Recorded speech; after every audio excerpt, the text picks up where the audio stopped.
Yo, what's up? Anti-Bush 9000 here. And I'm here to show you guys a farming method for Need for Speed Payback. It's the best farming method I've found so far, but as you can see, you're going to want to progress far enough in the game that you unlock the hyperspace circuit. You get that by beating, I believe, the 4th race during the 1% club, I believe, while you're trying to face an Italian Nova. The race here is about maybe about 2 minutes long, 2 minutes and 18 seconds long if you get a certain challenge, because you have to stay in last place for X amount of time. It usually winds up being about 2 minutes, and the race itself is about 2 minutes and 17 seconds. So it's a little difficult, but you'll be able to, if you're following behind the pack relatively close, you should be able to get through it with no problem.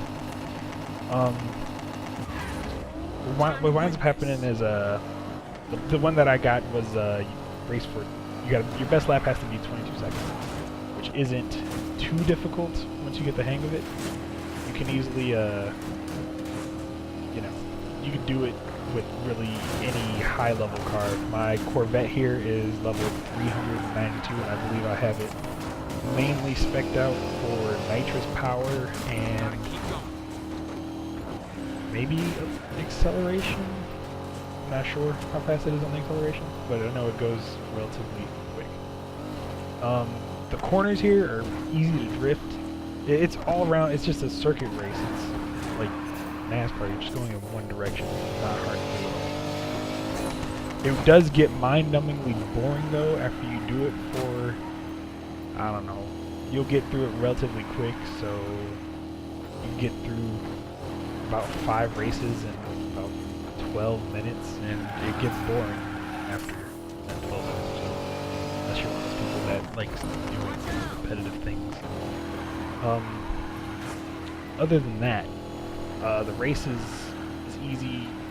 You're guaranteed to get at least about $26,000 after every race. That's the least amount of money that I've gotten with the challenge, because you're supposed to do the challenge every time.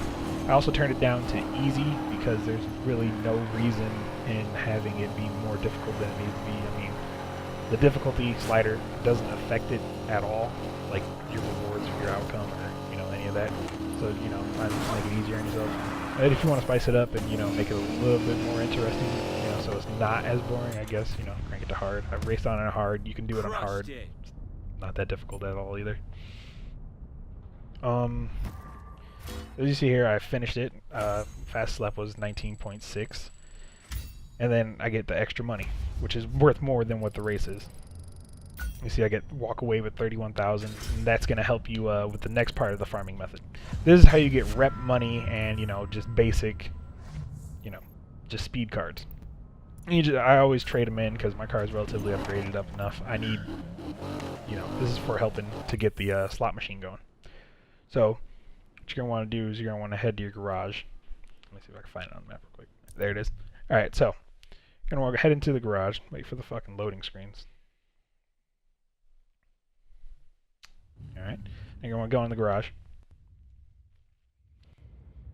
And you're going to want to look for a car to use. Relatively speaking, you're going to, I guess you're going to want to keep your cars in the lower levels and the level 100s and 150s. I wouldn't really go above 150 at all, because then you'll be spending significantly more money on the parts cards, on the speed cards. So let me go to the tune-up shop. Alright. So when you go to the tune-up shop, you're just going to want to go in and you're just going to want to buy everything. Just whatever you just want, just buy it. Because at this point, it's all going to be just chump change.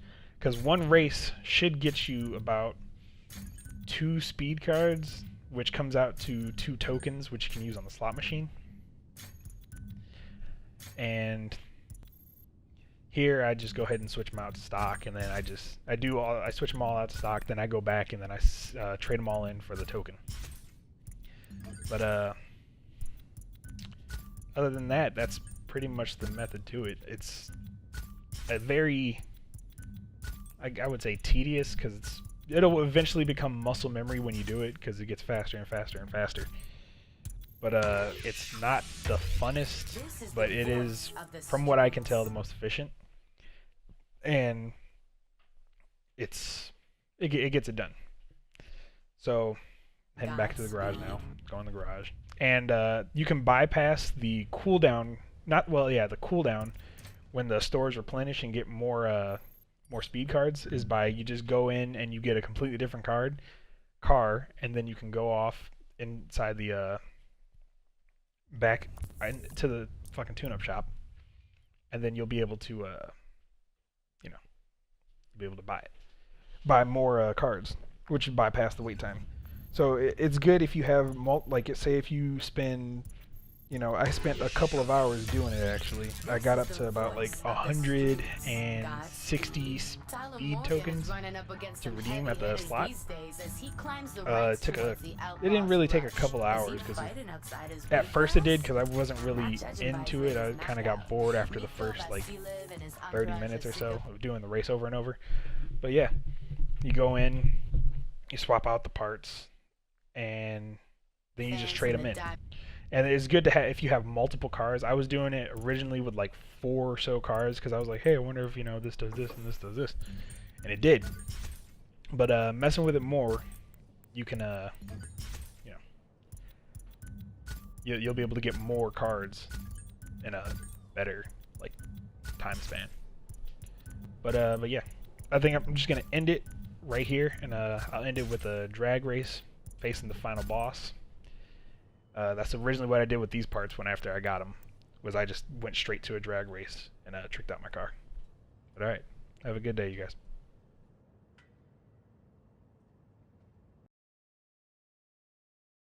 How about I make you look like a fool this time?